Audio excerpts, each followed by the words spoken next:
Hi, I'm Larkin. 2 weeks before Christmas, my parents looked me straight in the eye and said, "You don't need to come. Celine will be there. That's enough." Just like that, I was erased. The daughter who paid their debts, kept their lights on, covered the mortgage on their luxury condo, suddenly not needed. But here's the thing. I smiled, stood up from that table, and quietly canceled their mortgage payment.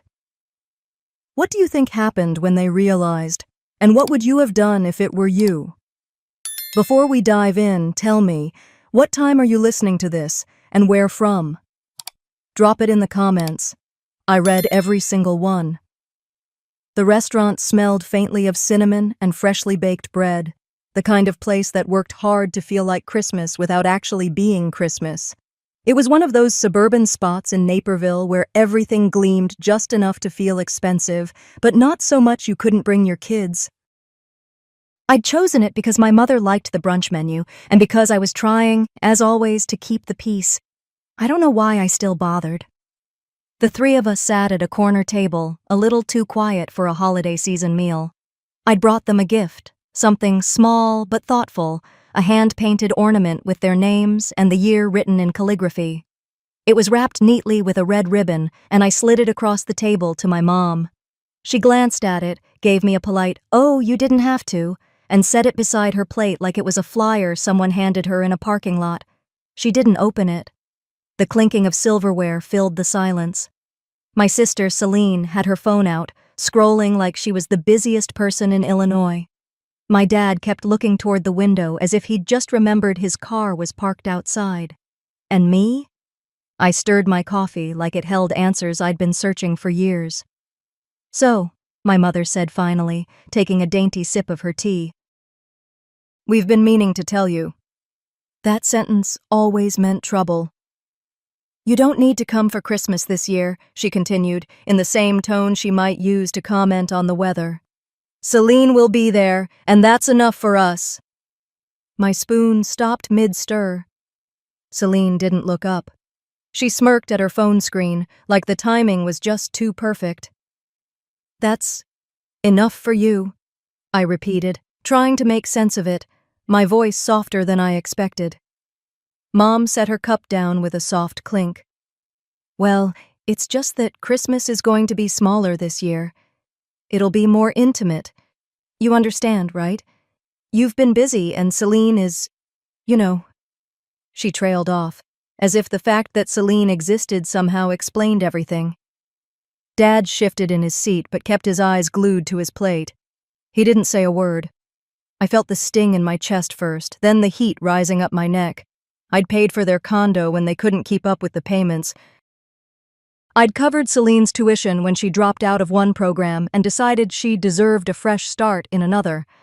I'd sent them money when their credit cards got maxed, and now I wasn't even worth a chair at their table on Christmas Day. I nodded slowly, more to myself than to them. "Noted," I said, the word tasting like metal on my tongue. Celine snickered.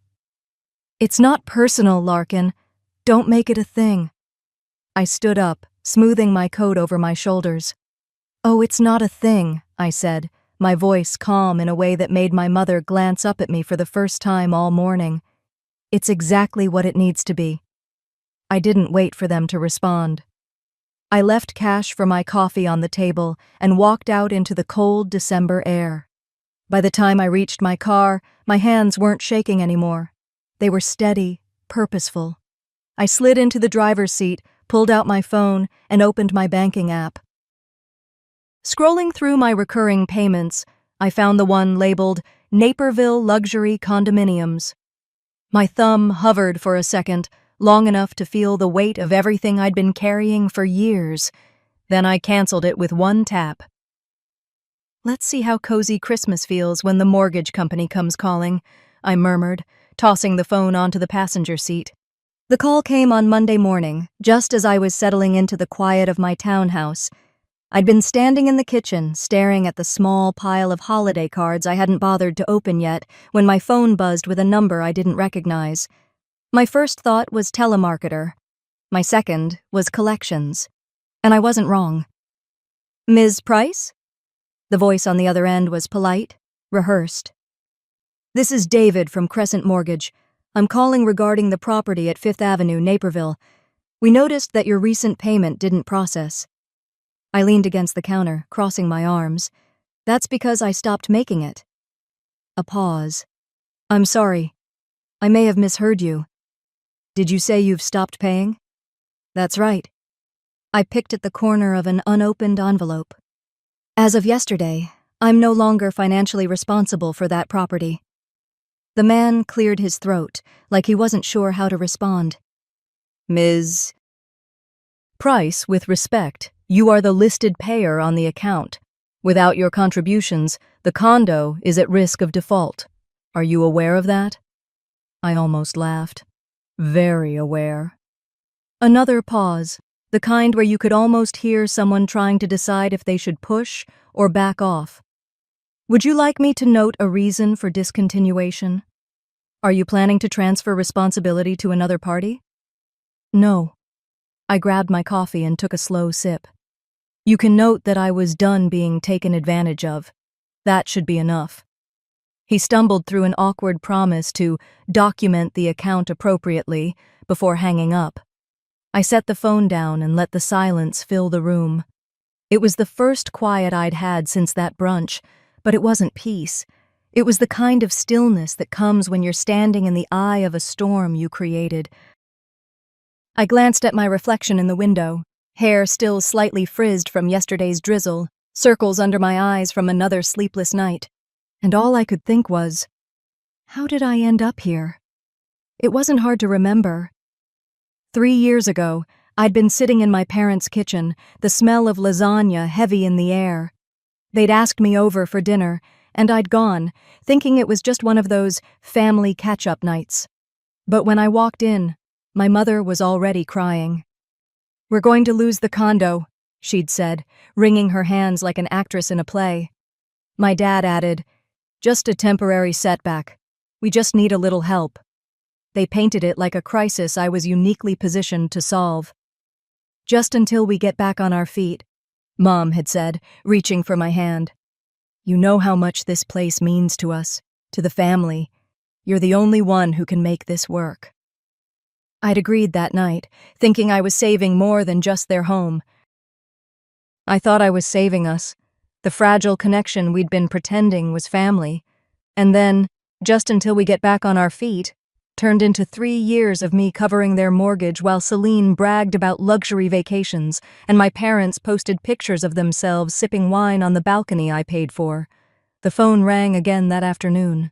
I didn't need to check the caller ID to know it was her. "Larkin," my mother said, her voice tight, on the edge of panic. "The mortgage didn't go through. Was there a mistake?" I took a deep breath. "No mistake." Silence. "I stopped paying," I said plainly. She gasped, like I'd just told her I'd burned the house down. "You... what? Why would you do that?" "Because it's not my responsibility anymore," I said, keeping my tone calm, almost conversational. "You wanted Celine for Christmas. Consider this an early gift. Now you can figure things out together." She sputtered, then hung up without another word. I stood there, phone still in my hand, staring at nothing. There was no satisfaction in it, not yet, just an empty ache. How easy it had been for them to turn me into an ATM. That's what I kept thinking. I had handed over my savings, my time, my peace of mind, all because I thought it would make them love me, or at least see me. But love doesn't come with receipts. Why did I ever think sacrifice would buy me a place at their table? My phone buzzed again. Celine's name lit up the screen this time, and I knew this wouldn't be a conversation. It would be a performance. And when I picked up, she didn't even say hello. She went straight for the throat. "Do you have any idea what you've done?" Celine's voice snapped through the receiver so sharply I had to pull the phone slightly away from my ear. "Mom hasn't stopped crying. Dad's furious. And don't you dare act like this is just about them. That condo represents all of us. Our family image. You've jeopardized it." I sat down on the edge of my couch, tucking one leg under me, forcing myself to sound as calm as I could. "All of you. Interesting. Because I don't remember living there. You're so ungrateful, she spat. They gave you everything, and this is how you repay them? Cutting them off right before Christmas? Everything? I let out a short laugh that wasn't the least bit amused. You mean the endless list of things I've paid for, including that condo you're so worried about? Or maybe you mean your wedding, Celine. Should we talk about that? Her tone turned syrupy, faux innocence dripping through the phone. This is exactly what I mean. You always make everything about you. You can't stand that Mom and Dad appreciate me. You've always been so dramatic, Larkin. This is why Mom said it was better if you didn't come for Christmas. You ruin everything. Her words landed like a slap, but I didn't flinch. Not this time. My fingers trembled slightly where I gripped the phone, but my voice stayed steady. You know what ruins everything? Pretending I don't exist unless you need me to open my wallet. She made a scoffing noise. Please, no one asked you to play martyr. You chose this. I closed my eyes, feeling that familiar sting, the one that always came when Celine turned my sacrifices into my flaws. But this time, instead of swallowing it down like I used to, my mind drifted to another night. 2 years ago. Celine's wedding had been the kind of over-the-top affair you see in magazines. Crystal chandeliers, gold-trimmed everything, a string quartet playing as guests arrived. I'd spent months quietly wiring money to vendors, covering nearly half the costs, because, as Mom had put it, Celine deserves her dream day. You understand that, don't you? And I did. Or at least, I told myself I did.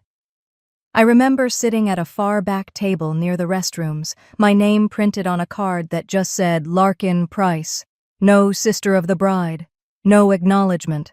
I was placed next to strangers, while the front tables, the ones in all the photos, were reserved for close family and friends.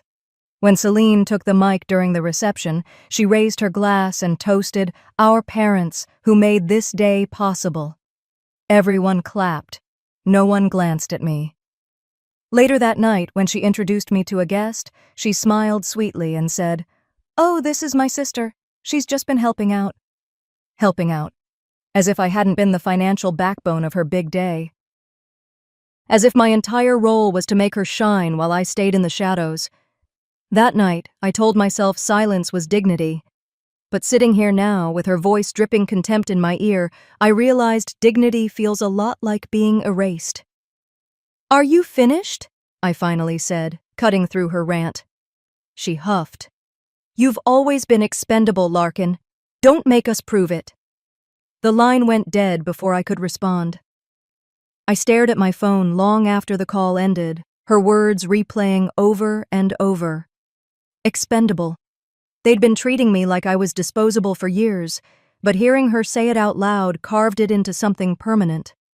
The line went dead, but her voice stayed with me, like a warning, or maybe a dare. 2 days later, I found myself standing outside their condo. I hadn't planned on going, but the silence after Celine's call gnawed at me like a loose thread. You can't stop pulling. If they wanted to speak their truth, then they could do it to my face. The elevator ride up felt suffocating. My reflection in the mirrored walls looked like someone I didn't quite recognize. Jaw set, eyes hollow, shoulders squared for battle. I reminded myself of why I was there. Not to fight for their approval. Not anymore. The door was unlocked. Of course, it was. They always believed no one would dare cross their threshold uninvited. Inside, the place smelled of citrus cleaner and expensive candles. My parents sat on their pristine white leather couch, their posture stiff like they'd been rehearsing this moment. Celine's voice crackled through the speakerphone on the coffee table. They had her on conference call. Of course they did. My mother's words cut before I could even sit. "You've embarrassed us. You've embarrassed this family." I dropped my purse onto the armchair, leaning against it casually, as if I hadn't been waiting for this. "Family?" I let the word hang for a moment. "You mean Celine? Because let's be honest, everything has always been about her." My father straightened, his face turning the kind of red that came with simmering anger. She appreciates us. You, he jabbed a finger in my direction. You only bring problems. You think paying for things makes you important? It doesn't buy you love. There it was, the sentence that unspooled years of swallowed pain. I exhaled slowly, trying not to let my voice shake.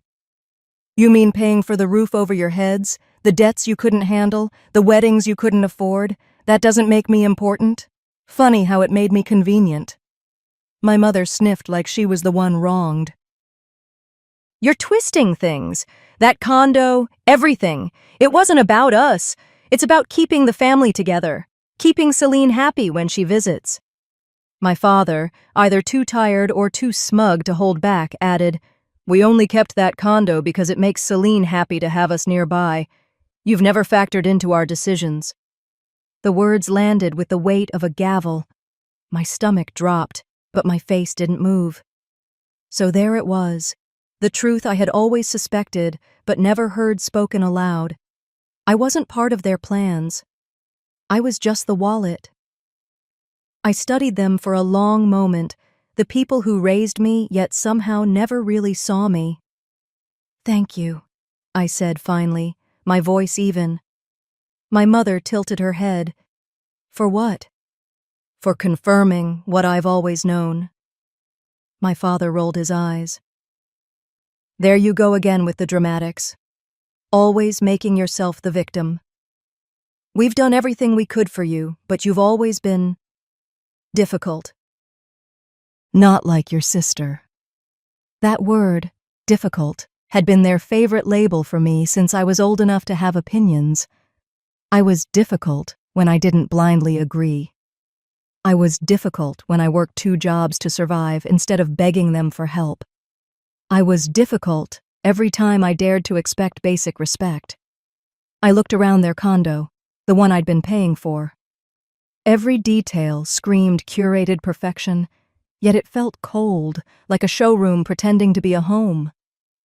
This wasn't a misunderstanding, I said, mostly to myself. This is who you are, who you've always been. My mother crossed her arms. If you came here expecting an apology, you won't get one. You've ruined Christmas. Is that what you wanted? To punish us? To punish your sister? No, I said, my voice steady now. I came here to see if there was anything worth saving. I grabbed my purse and stood. My hand grazed the doorframe, lingering there for a moment as I turned back to face them. You've made yourselves very clear. I gave them a small, unsettling smile. Merry Christmas. Enjoy the condo while you can. My mother's mouth opened, but no words came out. My father huffed, muttering something about my antics. And from the speakerphone, Celine scoffed loud enough to echo in the room. But beneath all that noise, I swear I heard something else. A quiet, unfamiliar sound. And the sound of their scoffing followed me out, but beneath it, I swear I heard fear. By the time I pulled into my driveway, it was well past dark. The world outside was strung with cheerful holiday lights, yet inside me, there was nothing but a hollow ache.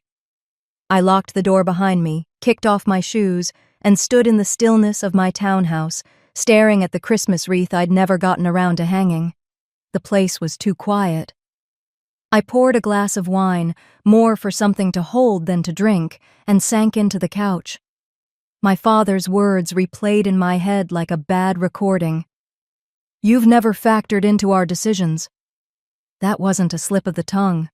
That was the truth they'd been circling my entire life, and finally had the audacity to say out loud.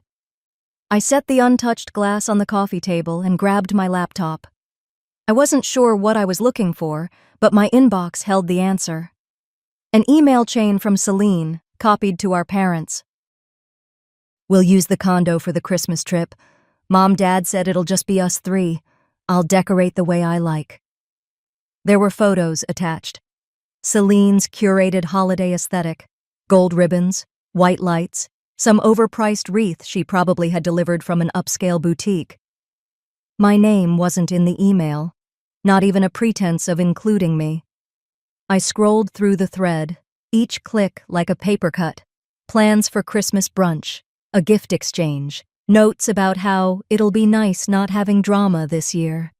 They weren't just excluding me, they were erasing me. I closed the laptop and leaned back, staring at the ceiling. I worked my whole life to keep you comfortable, I whispered into the emptiness. And you couldn't even pretend I belonged. The tears came before I could stop them, hot and relentless, leaving my face raw as I buried it in my hands.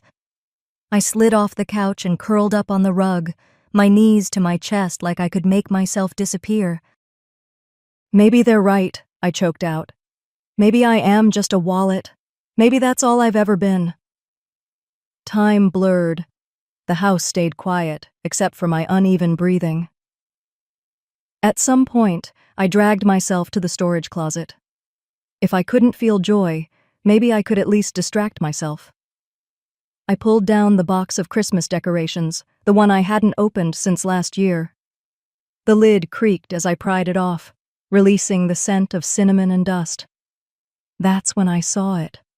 A card tucked between an old garland and a tin of ornaments. My name, written in looping handwriting I'd know anywhere. Aunt Meredith. She'd been gone for over a year, but her words felt alive as I slid the card out and unfolded it. You've always been my brave one. Never forget, Larkin. You're worth more than the way they treat you. My hands trembled as I held it. I could hear her voice in my mind, soft yet unwavering, like she was standing right beside me. Brave. That wasn't what I felt right now. But maybe it was who I used to be. Who I could be again. I wiped my face with the back of my hand and looked toward my desk. The stack of mortgage documents sat there, neatly bound, silently mocking me. If they thought I was just the money, maybe it was time to take that away. I placed the card gently on top of the papers, like it was a seal on a decision I hadn't fully made, but already knew was coming. My chest still ached, but it wasn't the same hollow ache from before. It was sharper now, steadier. I wiped my tears, folded the card, and placed it on top of the mortgage documents. It was time to remind them who held the real power. The next morning, I made the first of several calls, and each one tightened the noose they didn't even know was around their necks. I hadn't slept much, but it didn't matter. My head felt sharper than it had in weeks. The early winter light spilled across my kitchen table, washing over the pile of mortgage statements I'd left there the night before. I cradled my coffee, staring at those papers like they were old enemies, and whispered to myself, no more. It wasn't a threat. It was a promise. By 8, I was on the phone with the mortgage company. I gave them my name, confirmed the account, and asked, calmly, deliberately, for a freeze on all payments effective immediately. Ma'am, do you understand that this will put the account in default if the payments aren't resumed? The representative asked, her voice laced with concern, like she thought I didn't really grasp what I was doing. I do, I said, steady. That's the point. There was a pause on her end, the kind where someone wants to say more but knows it's not their place. Understood. I'll process that for you now. When I hung up, my hands weren't shaking like I expected. There was no guilt, no hesitation, just the faint hum of adrenaline. It wasn't anger anymore. It was clarity. Next, I scheduled a virtual consultation with a property lawyer. I'd worked with him briefly years ago when I first took over the mortgage. Seeing his name again in my inbox felt like revisiting a chapter of my life I'd let everyone else write for me. By late morning, I was sitting at my dining table with my laptop propped open, his face filling the screen. He was older now, with more gray in his beard, but his tone was brisk and confident. Larkin, I remember you, he said after I explained everything. And yes, as we discussed back then, the condo is entirely in your name. Legally, your parents are just occupants. You hold all the cards here. The words landed like a key turning in a lock I'd been staring at for years. All the leverage I needed. I'd had it all along. So if I decide I no longer want to maintain it for them, I asked. Then you don't, he said simply. You can evict them if you choose. Sell the property, whatever you want. They can't stop you. For the first time in days, I felt a genuine smile creep across my face. That's exactly what I needed to hear. After we ended the call, I just sat there for a moment, letting the quiet settle. My mind drifted to the years I'd spent bending over backward for them. Every sacrifice, paying off their debts, funding Celine's tuition, covering the condo, had been framed as an act of family duty. Yet none of it had earned me a seat at their table. I'd been paying for their comfort while they stripped me of my dignity. And now, that ended. I opened my email and drafted a message addressed to all three of them. Please ensure all personal belongings are stored properly. Changes to the property's status may be forthcoming. No explanation, no apology, just a polite, vague warning, the kind that makes people sweat. Before I hit send, I reached for the card from Aunt Meredith that I'd tucked into my wallet. I read her words one more time. You've always been my brave one. Never forget, Larkin. You're worth more than the way they treat you. I pressed my thumb against the ink like I could draw strength from it. Then I sent the email. My phone started buzzing within minutes. First Celine, then my mother, then Celine again. I didn't answer. I wasn't ready to listen to their excuses, their theatrics, their empty words. Not yet. By noon, my phone was buzzing with their rage, but for the first time in my life, I felt nothing but control. That evening, my mother showed up unannounced, her knock echoing like a warning I refused to heed. It was one of those knocks you feel in your chest before you even register the sound, heavy, insistent. I set my mug down, walked slowly to the door, and peered through the peephole. There she was, my mother, standing on my porch like she owned the place, her arms crossed, her expression carved in stone. She didn't come alone. I could see the faint glow of headlights in the driveway. My gut told me I'd be seeing Celine soon enough. I opened the door without a word. Well, she started, her voice sharp as a whip. You've really done it this time. I stayed silent, leaning casually against the frame. Let her talk. She stepped inside without waiting for an invitation. What is this stunt? Freezing the mortgage? Do you know how humiliated we are? Do you have any idea what people will think when they find out we can't even pay our bills? There it was. Not concern, not confusion, humiliation. For them, it was always about appearances. I let her pace the living room, let her spit out every accusation she could muster. I'd learned over the years that silence unsettles people like her more than any outburst could. You've embarrassed us, she said finally, spinning on her heel to face me. You've embarrassed this family. After everything we've done for you, this is how you repay us? I tilted my head. Everything you've done for me? My voice was calm, but the weight behind it made her flinch. Before she could respond, I heard it. The sharp click of heels on concrete. Celine. Moments later, my sister breezed in, her perfume hitting me before her words did. Oh good, she said, not even bothering with hello. We're all here. She dropped her purse on my table like she owned the house. You've gone too far this time, Larkin. If you don't fix this, immediately, you're out, for good. Don't think Mom and Dad will protect you this time. I couldn't help it. I laughed. Quietly, but enough to stop them in their tracks. That's interesting, I said, finally meeting Celine's glare. You only knock on my door when your comfort is threatened. Where was this energy when I was paying your tuition, or covering your wedding costs, or keeping that condo afloat so you could play hostess at Christmas? Celine's smirk faltered. My mother looked away. You've always been so dramatic, Celine snapped, her voice rising. This is exactly why Mom didn't want you at Christmas. You ruin everything. You can't just take things away because you're upset. I can, I said simply. And I did. My mother stepped forward, her face tightening. If you don't want to be part of this family anymore, Then sign over the condo. Make it official. Otherwise, you'll regret this, Larkin. There it was, the real threat. I took a step closer, closing the gap between us. You don't get to threaten me in my home. You don't get to dictate my choices. Not anymore. My tone wasn't loud, but it cut through the air like glass. For the first time in my life, I saw it.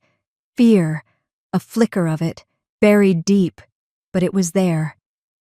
Leave, I said. Celine's smirk returned, but it was thinner now, brittle. She leaned in, close enough that her whisper brushed against my cheek. This isn't over. You're about to lose everything. I didn't blink. We'll see. She wasn't wrong. But what she didn't know was that I'd already prepared for their next move. The elevator doors slid open with a quiet chime, and I stepped out into the hushed corridor of the hotel. My heels clicked softly against the polished marble as I made my way toward the conference room. Everything smelled of expensive cologne and desperation. I had barely slept, but I didn't need sleep. I needed clarity, and I had it. When I pushed open the door, they were already there. Celine sat at the head of the table, like some self-appointed queen, her manicured fingers drumming against a sleek leather folder. My mother was beside her, looking at me like she'd been rehearsing disapproval all afternoon. Two attorneys, ones I recognized from family events, the kind who always stayed just long enough for cocktails and whispered consultations, sat silently on the far end. Larkin, Celine said, her voice syrupy but sharp. Thank you for coming. We thought it would be best to settle this privately. Privately? I echoed, taking a seat opposite them. That's generous, considering how public you were willing to make it. Her smirk didn't falter. We can still avoid that. She slid a document across the table, its edges perfectly aligned, her nails tapping it like it was a winning card. You signed this last year. It's a gift transfer. The condo to Mom and Dad. We just need you to formalize it. Make it official. My eyes scanned the document. It had my name, my signature, but not my hand. I let my chest tighten just enough for them to think they had me. Celine leaned back, satisfied. You wouldn't want this to go to court, she continued. Do you? That would drag the family name through the mud. My mother chimed in, low and rehearsed. Don't make this ugly, Larkin. Just sign it. Let's end this gracefully. Graceful. They loved that word. Graceful meant silent. Graceful meant swallowed pride. Graceful meant me losing. Again. I leaned back, folded my hands in my lap, and took a slow breath. You know, I said softly, it's interesting how quickly you can fabricate my generosity. Celine tilted her head. What does that mean? I reached into my bag and placed a thick folder on the table. It means you should have remembered who bought that condo, whose name is on every payment, and who's been keeping records. Celine's smile wavered for the first time. I opened the folder and began sliding papers across the table. Notarized mortgage documents, bank transfers, emails they thought I'd deleted. Every dime, every temporary loan you called a gift, every time you used my accounts without permission. It's all here. Celine's smirk evaporated. My mother's face drained of color. One of the attorneys cleared his throat, whispering to the other as they quickly scanned the documents. This isn't just about a condo, I said, my voice sharper now, each word deliberate. If this goes public, you don't just lose an apartment. You lose everything you've built. Every friend who thinks you're respectable. Every carefully constructed lie about how you've managed your money. All of it. The room went quiet. Too quiet. I could hear the faint hum of the air conditioner, the nervous shifting of the lawyers in their seats. My mother tried to recover first. You wouldn't I? I cut her off, meeting her eyes until she looked away. Celine stared at me like I'd just rewritten the rules of a game she thought she invented. I stood slowly, gathering my folder. The mortgage is done, My support is done. And you? I looked directly at them both. You're done using me. No one spoke. Even the attorneys didn't try to argue. As I walked toward the door, I glanced back just long enough to see Celine gripping her phone, leaning toward my mother, her whisper slicing through the silence. We're not letting her win. I knew they'd try something desperate, but I was already 3 steps ahead. Christmas morning came quietly, and for the first time in years, there were no dings of group messages demanding my presence, no passive-aggressive emails about what time to arrive, and no calendar invites for a family dinner I was expected to bankroll. The sun crept through my blinds, soft and gold, warming the edges of my living room. It smelled faintly of pine and cinnamon. My tree stood in the corner, small but perfectly mine. No towering, over-decorated showpiece meant to impress neighbors. Just mine. I padded to the kitchen in my slippers, poured a cup of coffee, and let the silence settle in. It felt strange, almost unnatural. The years of chaos, of being pulled in every direction, had conditioned me to expect noise. The frantic voices, the guilt, the way my mother's sighs filled entire rooms. But today, there was none of that. Just quiet. By mid-morning, I'd curled up on my couch with my coffee and a blanket, letting myself breathe. That's when the notification popped up on my phone. A forwarded article from an old family friend. Thought you'd want to see this. The headline made my stomach twist. Evanston couple under investigation for financial misrepresentation. I scrolled through, reading about improper transfers of funds, forged documents, and property disputes. My parents' names were right there, bold and unmissable, Celine's mentioned in passing as their advisor. Their perfect little image, the charitable pillars of their community, was crumbling piece by piece. I didn't feel joy. Not really. It wasn't vindication in the way I thought it would be. It was just calm. The truth was out there now, and none of it came from me.